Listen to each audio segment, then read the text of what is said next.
All right. Thank you guys for coming out. Good afternoon. Thanks for coming out to the symposium today. Hope you had a good lunch. So this is a session on OpenGIS data. My name is Jed Sundwall. I was in a session in this room earlier. Some of you may have been in here. I work on open data projects at AWS. So I'm part of our open data team. And we work to make sure that our customers who rely on open data, on license-free data, to know that there are open data resources available on AWS. And then we also work with our customers who have data, and it's their mission to share that data with the world. We help them understand how they can use our products to do that. And in this session, we're going to talk specifically about some applications of open data on AWS, specifically around, obviously, geospatial data. So to kick it off, well, first I'm going to talk a little bit about open data on AWS and why that matters to us.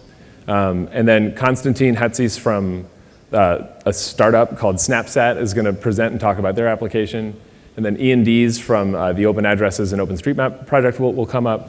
And then finally, we'll be joined by Chris Rasmussen from the National Geospatial Intelligence Agency, who's able to duck away from the GeoInt symposium that's happening like right here and just come over here to talk with us. So first of all, we get this question all the time.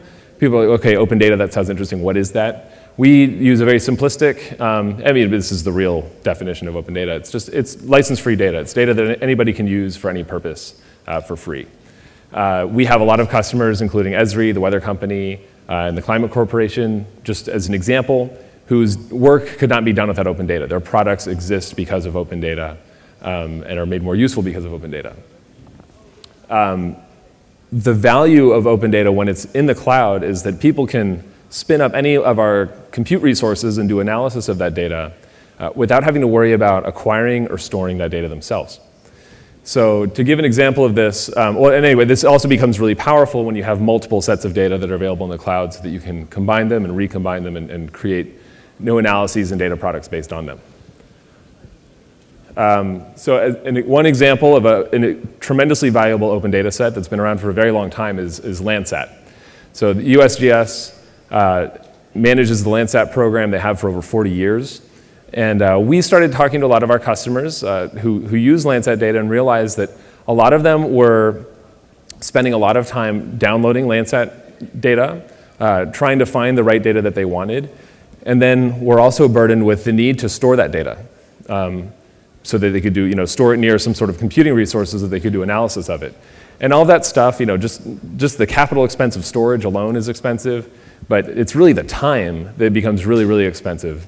And we realized it was a blocker to innovation for a lot of our customers, and they realized, we talked to them about it, and we realized we could make Landsat data potentially much easier to use if we just took the acquisition and storage part off of their plates. So we launched earlier this year what we call Landsat on AWS, and it's an initiative where we've committed to host up to a petabyte of Landsat data on S3 as part of our public data sets program. And now anybody can analyze Landsat data without having to worry about spending the time to find the scenes they want or download them or have anywhere to store them to work on it. And it's been tremendously popular. We're really happy with it. Right now we're hosting over 170,000 scenes. We get 700 more every day as the satellite goes around and creates new imagery. I see a few people taking a picture of the slide, so I'll wait a minute before I go to the next one. But if you're in the keynote, these numbers were shared earlier this morning. But the response to this has been pretty tremendous. I would say we haven't done as much marketing of the Landsat on AWS project as we'd like, but we're extremely happy with the results we've gotten without it. So with not a ton of marketing, people have really latched onto this. They've started telling their friends. The data has been hit quite a bit, and it's being hit constantly. We say we got over 3 million hits per day on average. Yesterday we had over 4 million, so this is not really slowing down. A lot of the data is transferred out of S3 to EC2 servers that are on AWS as well as out to the public internet every day, 19 terabytes every day. And then we're going to hear about Snapsat. So Snapsat's one example of an entirely new application that was built, that was made possible because of Landsat on AWS. It would have been impossible without it. As well as there's another company called Astro Digital that has a satellite imagery browser that they're able to bring to market much more quickly because of Landsat on AWS. And we know that a lot of our customers already are fueling new product development and have built new products. For instance, Mapbox has a product called Landsat Live. It's a new layer for their mapping application that is available to anyone now, and it's effectively is as close to real-time possible layer for a web map that you can install, instantly, and that would have been impossible without Landsat on AWS. So, very exciting. I'm going to let Snapsat speak for itself so you can learn a little bit more about how they approached their project and how that was made possible through Landsat on AWS. Here you go. Hi, am I on? I don't think, oh, there it goes. All right. Hi, my name is Constantine. I'm one of the 5 members of Snapsat. Snapsat was 5 guys who went to Code Fellows. It's a coding trade school, basically, in Seattle. And for our final project, we built SAPSat, and we never stopped building it. And now it's going to be a real thing. What does Snapsat do? Makes Landsat imagery accessible. We'll talk about what that means coming up. Oh, that is not the next slide. Hold on. Yeah, there's missing a slide. All right, I will describe the slide. That was like kind of our best slide. Anyway, there is it has actually all the imagery that you would like to see. So quick rundown of what, quick down of what Landsat is. Most of you probably know, but if you don't, Landsat's a 40-year-old US geological survey program. A series of satellites were sent into space. They circle the Earth. They take pictures of the planet, only the land. They take a bunch of pictures of the Earth in a bunch of different colors, red, green, blue, infrared, things you can't see, things you can see. They all look grayscale if you look at them, right? Because if you just see one color mapped to one channel, it's gray. To make that useful, you take 3 of those colors and you mash them together. You put red, green, and blue together, you can see what you can see with your eye. That's a nice, pretty image. If you take infrared and you map it to red and some other things, you get a nice, and you would have seen it, magenta-looking picture. And the bright spots of that picture show healthy vegetation, and dark spots show not healthy vegetation. And this would be good if you're agricultural biologist, we'll just say that, or an insurance company that wants to validate maybe a crop insurance claim, or make predictions about crops in the future. I think that's what Climate Corporation maybe does. Or you can make a really nice picture for the wallpaper on your desktop. But that's what you would have seen. So over time, dealing with this geospatial data has become easier. I can do it on my laptop, in my house, in my closet if I want to. That wasn't true 30 years ago. Open source.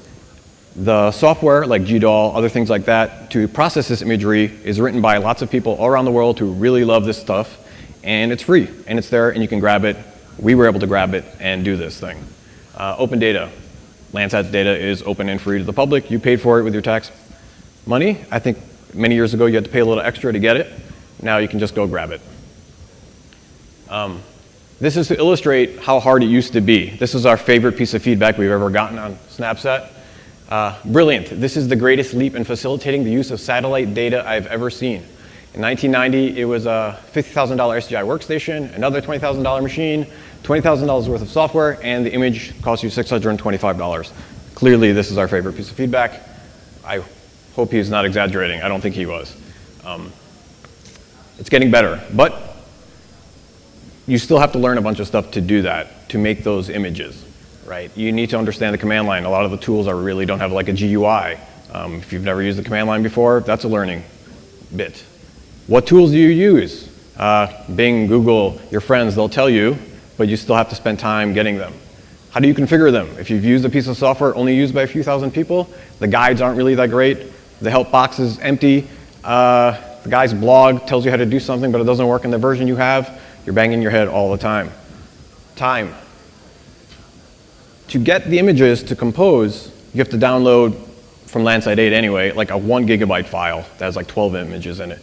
Decompress the archive, parse it, which 3 do I want? That takes time, it takes bandwidth. If you're gonna do this for 100 pictures, you're gonna be spending a lot of time downloading stuff.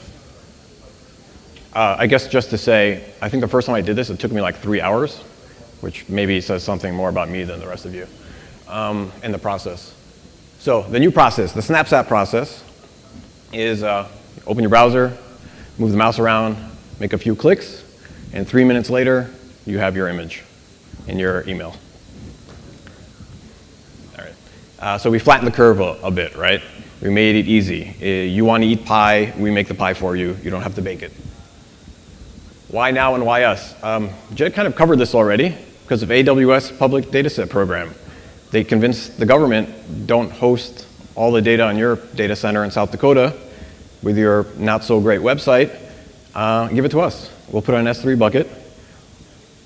It's organized much better, right? I used to have to download 12 images, 1 gigabyte worth of data. Now I want 3, I get the 3 I want for the area I want. Very easy.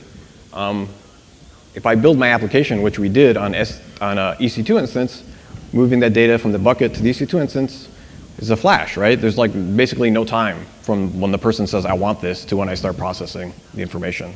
It also costs me a lot less to transfer within the AWS infrastructure than it would if I was building it outside. So we built a web application leveraging all these AWS services and the open source software that exists, and then there's Snapsat. What does the future look like? Hopefully, the USGS gives Amazon the rest of the data, because it's not actually even all of Landsat 8, which is the most recent version of Landsat. It's like 2 years worth, and Landsat goes back to 1, minus 3, which I think never achieved orbit, and half of 7, which has a broken sensor.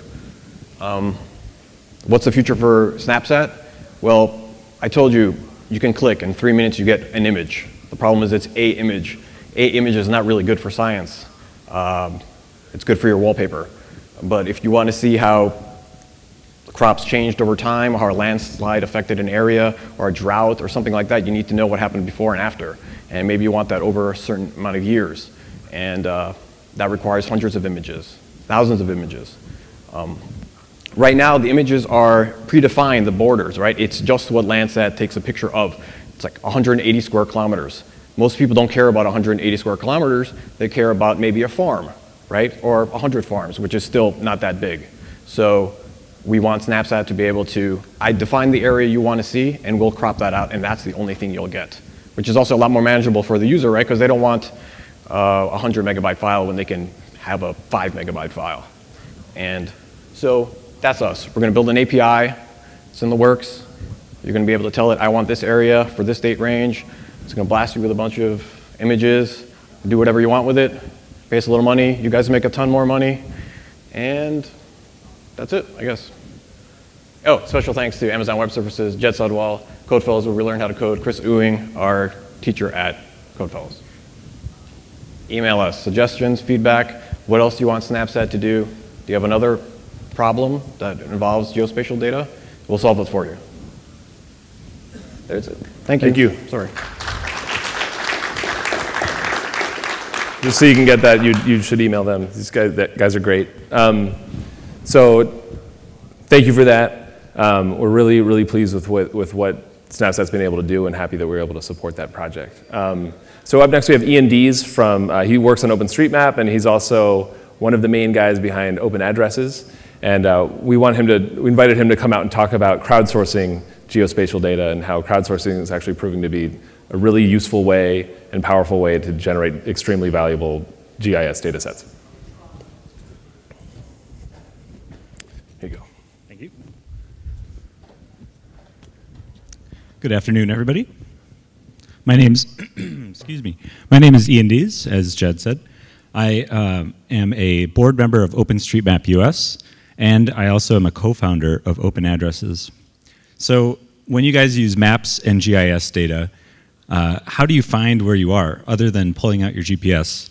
It's more than likely that you're using an address of some sort, or somebody passed you a latitude, longitude from a citizen or some report, and they got that by using an address.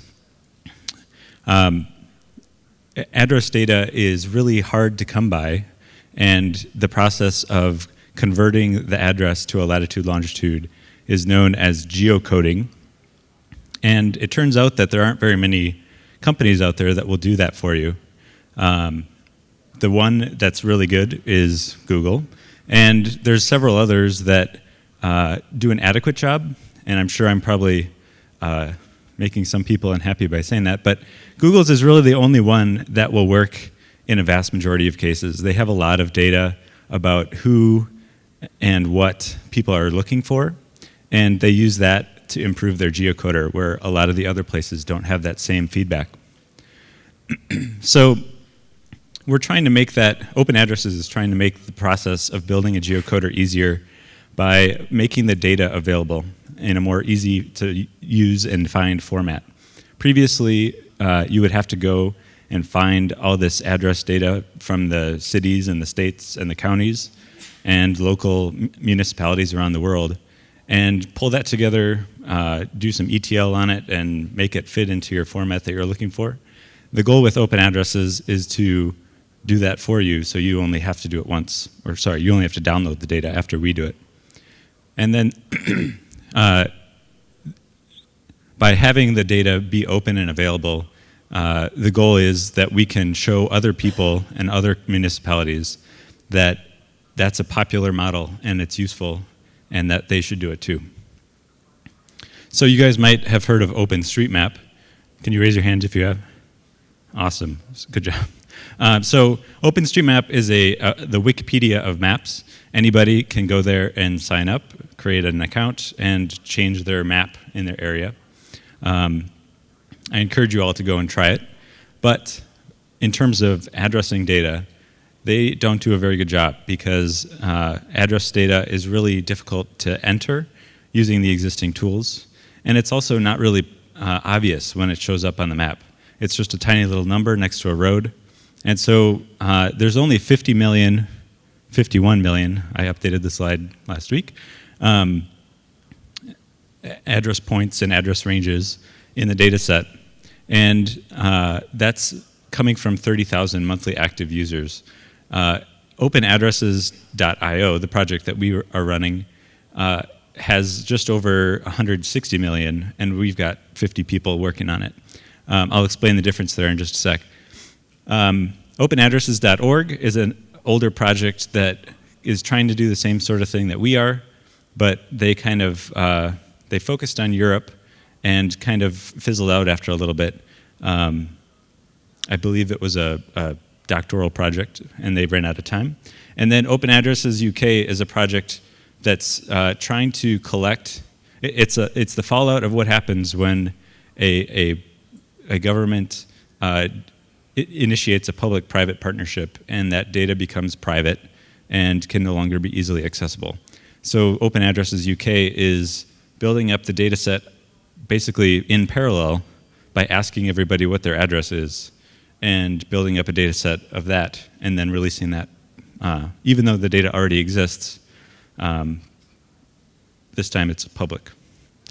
This is very similar to what happened at OpenStreetMap, by the way. So OpenAddresses.io, the difference here is that we're going out and looking for data sets that come from local municipal governments. And they've already taken in government taxpayer money and collected or set up the address data set. And all we're doing is pulling it down and collating it into one gigantic data blob. Right now we have about 1,000 open data sources. Most of those are in the US. There are some in Europe and Japan, but most are in the US. As I mentioned before, we have 127 million points. This whole thing runs every other day or so, and so that number fluctuates, but it's mostly going up. And the output of this process is a CSV file with those columns: latitude, longitude for location, and an address. And based on that, we can feed that information into existing geocoding platforms like Mapzen and Mapbox's geocoders, and they use that to improve their geocoding process. More importantly, we keep a copy of all of the source data that we're going out to get, and so that we can tell when changes happen. We can see if open data goes away, and we can hang on to that open data in case somebody decides they don't want it to be open anymore.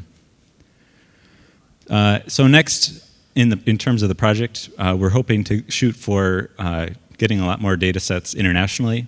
And we also want to use this as a stepping stone to convince other people that they should open their data as well.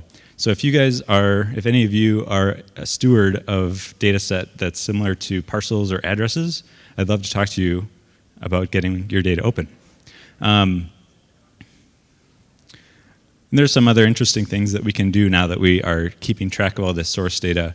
All that feedback that I was talking about, how Google improves their geocoder, we could do the same sort of thing where anybody that is using OpenAddresses.io data, they could tell us what their users are searching for, and we could pass that back to Chicago and say, there's probably a new address here because 10,000 people just searched for it. And we're also looking at improving our licensing. Everybody releases their data in different ways and with different licenses. Right now, we pass that burden onto the data source or onto the person who's downloading the data, and they need to decide if they want to take on the burden. We're going to try and make that easier to understand. And then also we're going to have an organization that can accept donations, both data and monetary. We don't have that yet, but it's there. All right, thank you. Questions will be after, I believe. Sorry, we'll do questions at the end. Sorry, thanks. Can I have the clicker? Thanks. You can take this. Oh yeah, you have. Okay.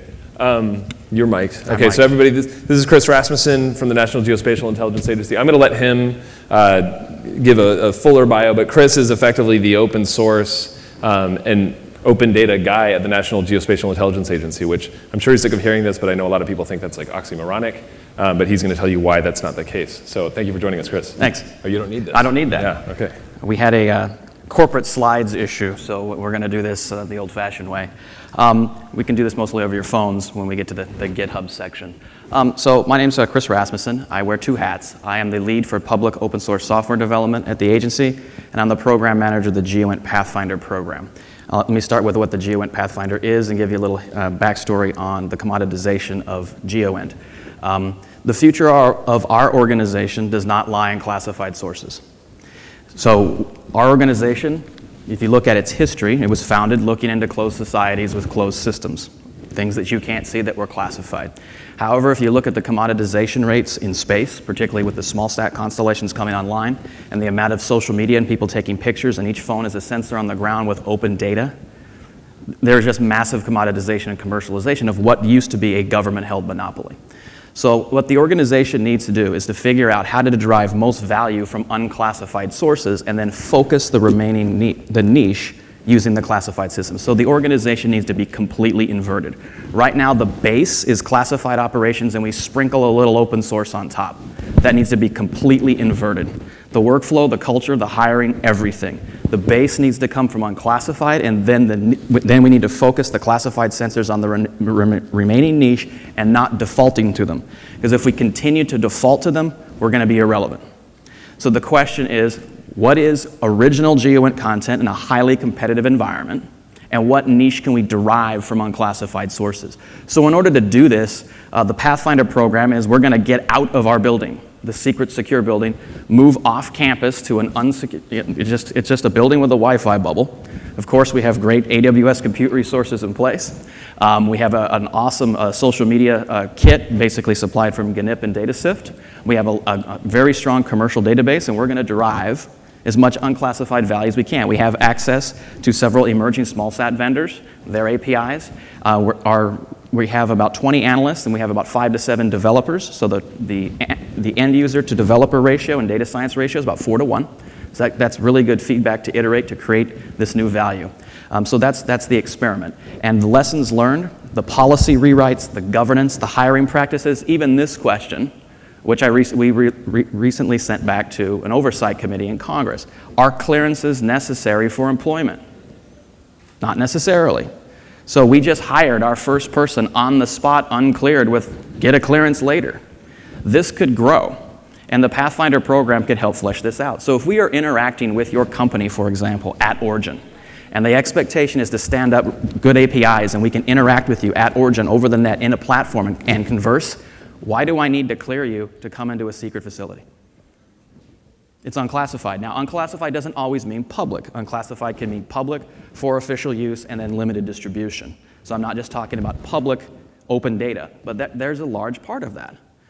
So recently, we opened up public data related to Nepal and the Ebola crisis. If you go to a lot of the content was put out and made publicly available. That seems pedestrian, but that was a first. We were also the first agency to put apps into iTunes and to Google Play. So if you look now, if you go into iTunes or Google Play and you search for the National Geospatial Intelligence Agency, there's applications in there. One called the Anti-Shipping Activities Message application, and what it does, it brings it up on your phone. It tells you where all the hostile acts at sea are.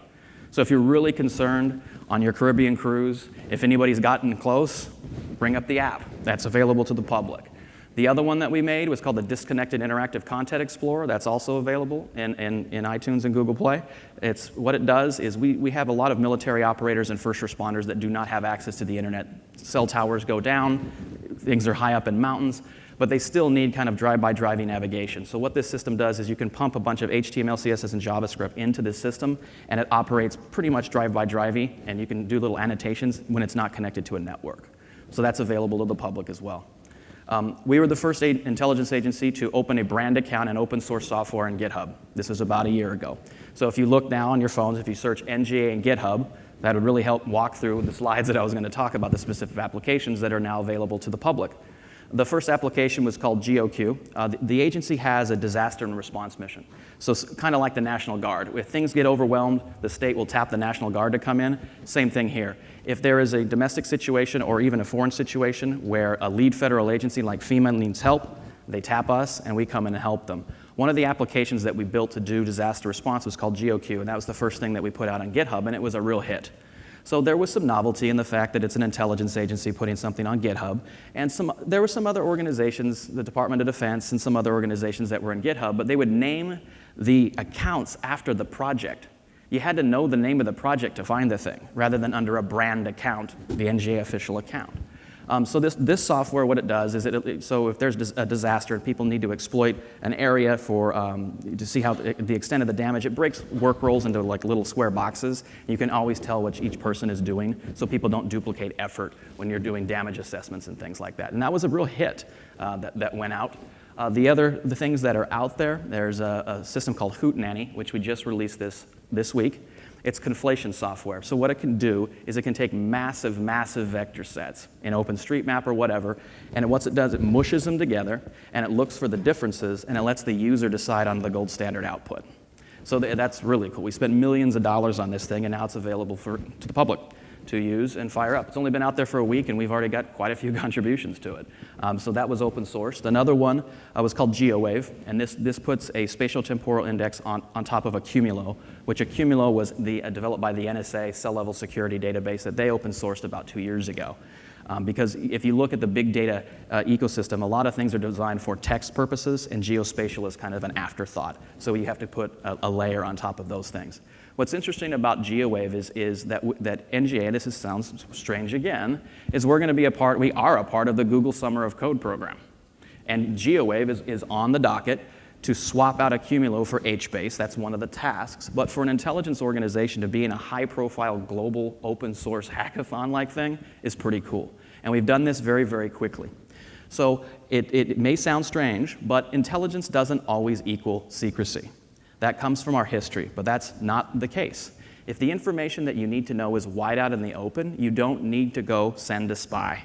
The phrase, don't send a spy where you can send a schoolboy. And the number of places on this earth that are open vastly outnumber the closed societies. So this is not to say that we're not going to spend a lot of money on North Korea. However, North Korea is the outlier and the exception, not the rule. So that's where our organization is in transition. So the thing particularly with AWS cloud computing is the Landsat program.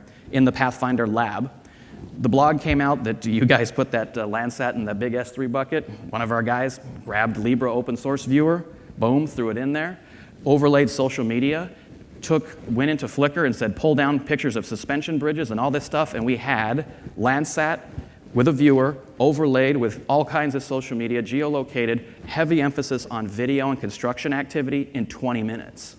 And that's the cool thing about this. When you have massive data sets in the cloud, and you have so much code in open source, and you have talent, you can pivot like that.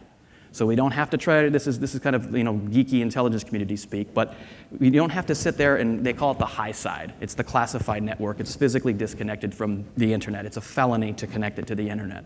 So it's an air-gapped network. We cannot rehost the internet on these air-gapped systems. We have to interact more at origin. It is unsustainable to do that. So our organization's future lies in deriving value from open source. So we got to there's some work that we have to do, but keep in mind, we are not the NSA. We are not the CIA. We have different title, authority, and mission, and we have a totally different brand. So we don't have the legacy of those organizations. So I get kind of frustrated when we're talking about GitHub things and people bring up Snowden. Okay? That has nothing to do with open sourcing code on GitHub. So let's keep the main thing and stay focused. So that's it. If you guys want to come up. Actually, so we have time. Okay. Fortunately, we can do questions. So if you guys don't mind, we only have 3 seats up here. Okay. So I'll put you out, guys, in the 3 hot seats, and then I can take the questions, and then if anybody has questions, just speak up. We don't have somebody to bring a microphone. I'll just repeat the question. You still have your question? Okay. Just want to ask you that you said you have over 1,000 open data sources. Are they covering distinct geographical regions, or are they covering overlapping regions? And if they're overlapping, are you giving us all of them, or do you give me a Okay. So I'll repeat the question. So he says, Ian mentioned that he has over 1,000 open data sources for the addresses. And he's curious to know if they're overlapping, and if they are overlapping, is there any deduplication efforts or editorial efforts going on? So right now, we do have overlapping data. For example, we have several counties in Virginia, and we also have the state of Virginia. And we don't do any deduplication. We kind of have organically grown a policy of releasing the data as close to authoritative as possible, without making any changes to it. So that means we haven't tried to merge them together. Okay. I saw a question there. Yeah. Yeah, so I have a question for Ian. Have you heard about walk three roads, and how do you sort of incorporate that into the work that you're doing? Okay, so I'll just repeat it again. So it's a walk 3 roads, is that right? Walk three roads, it's an initiative coming. Oh, what 3 words? Yeah. So Ian, have you heard of what 3 words? Yeah. Have you heard of it? I have heard of it. Yeah. And so what 3 words is an effort to build addressing, or at least to give every point in the world a location based on 3 different words. And it's basically encoding a latitude, longitude based on 3 different words that are concatenated together. They use different languages and different vocabulary to encode that. I think down to like meters. The goal there is to give places that don't have a government or don't have an organized system of government a way to express their location. And we don't do anything in OpenAddresses with what 3 words. My personal opinion is that what 3 words, while it's really useful and really interesting, I think a lot of what makes addressing interesting to local people is that it provides a sense of community by having a hierarchy. So you live on a street, your street exists in a neighborhood, your neighborhood is one of many neighborhoods in a city. And what 3 words doesn't provide that level of hierarchy. My opinion is colored by being in the US, obviously. There's a lot of places that don't have that same hierarchy, but I think what 3 words is a great way of shortly telling somebody a latitude, longitude, but it's not a great addressing system. Thank you. Just to follow up on that, do you plan to sort of at some point convert what you have to a walk three word format, or work with them or something? So the question was, are we going to work with what 3 words on a format or anything? And we might. I haven't heard from them, but it would be interesting to see what kind of things they have in mind. and how we could collaborate. I'd love to figure that out.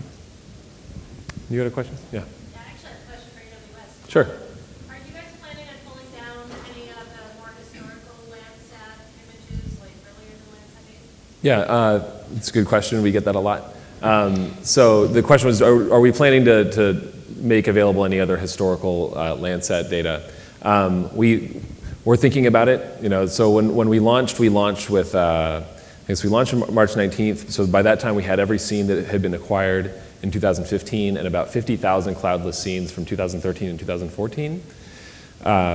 We know there's plenty of, one of the great values of Landsat data and what makes it so valuable is its historical record.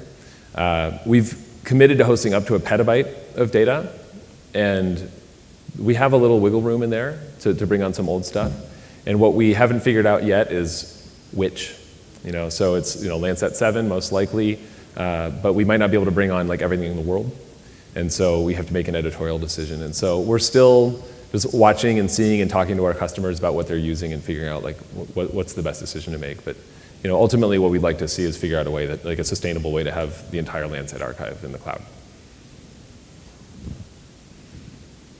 Any other? Yes, sir. Another question for Ian. Do you know how the U.S. Post Office manages their addresses? Anything to learn from them or leverage possibly? So the question was, what about the USPS and the Postal Service, and how do they manage their addresses? The Post Office has a database that contains every single address that's deliverable in the U.S., but that's one of their golden eggs, basically. That's how they make money, and they need to make money. So they're not going to be releasing that in any way, shape, or form. The question is, how could we take advantage of how they're storing that data? I think that it would be interesting to talk to them about how they process updates and how they handle changing data. I don't think that I'd ever be able to get them to release data, but it would be interesting to hear how they store it.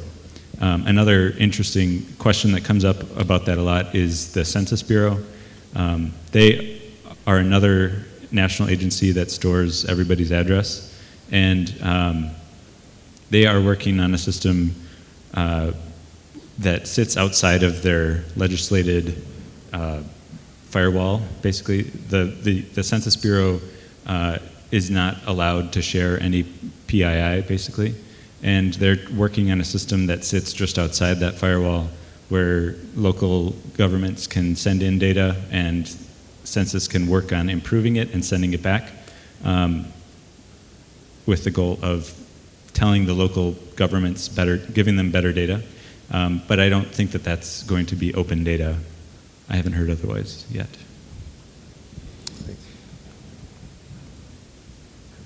Anything else? All right, last call. What time is it? We got 5 minutes. Does anybody want 5 minutes back? Is there ice cream left? If I don't see any questions. Oh, we got another question. So you talk about having publicly available data. At what point does that, by you adding information to it, become something that you can pull back into the cloud point? Yeah, so as I talked about the policy rewrites, they call it the compilation rule. Repeat the question, please. Oh, so the question is, if we are aggregating unclassified data, adding one piece of unclassified to the other piece of unclassified, or adding a little bit of content that we add to it, does it get bumped up a level of classification? The answer is, in many cases, is that we have to rewrite that. It's called the compilation rule. And the example that I'm giving with our security folks to walk through this is there's the assumption that one piece of unclassified plus another piece of unclassified done by someone in our building with a clearance, then the knowledge in their head makes it secret. That's not true. So if you look at the equation that you always hear in security circle called sources and methods, we have to protect sources and methods. We'll cut out one half of that equation. So the source side is gone, it's unclassified. You really have to focus on the methodology and to know what to protect. And in order to do that, you have to know what's common out in industry and what's actually happening. Us making a heat map of something is not secret. It depends. Algebra and math is not classified. So when we're doing code, I mean, we overdo it with some of this stuff sometimes. So the compilation rule, and I'll give an example. So say that we are consuming services from Google Skybox. what you can literally interpret on the image. Say it's in the South China Sea, we can see reclamation activity. We go out to YouTube and find a video of the Chinese ramming another ship and doing what they do. We put that together and put out an alert. What secret sauce was done there? Why couldn't that be tweeted? So, I mean, we really have to relook the compilation rule. But there are cases where, of course, it's going to bump it up. But we can't just default to because we're an intelligence agency. You have to have a legal argument, you have to have a license argument, and you have to have a real tradecraft argument. And some of the arguments that have been put forward of why we can't are paper thin. And I'm too bullish on these things to back down. So just walking through different examples like that really, really helps people go, you know what, it really wasn't all that spooky.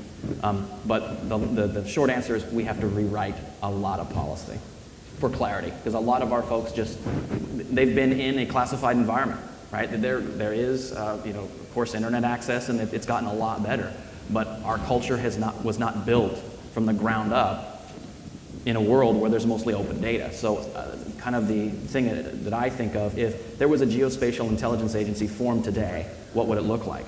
And I don't think it would look like anything that we have now. It wouldn't have as many cleared personnel. It wouldn't have as many secure phones. And even our workforce, I think that that's not a substantial portion. I don't know what the percentage would be, but let's just say 30% of the workforce was uncleared. And they have a similar background thing, just like the GSA, you get a job at GSA. That would be sufficient for a lot of unclassified work.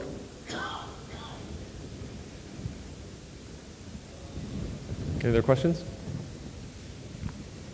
All right, well, thank you guys very much.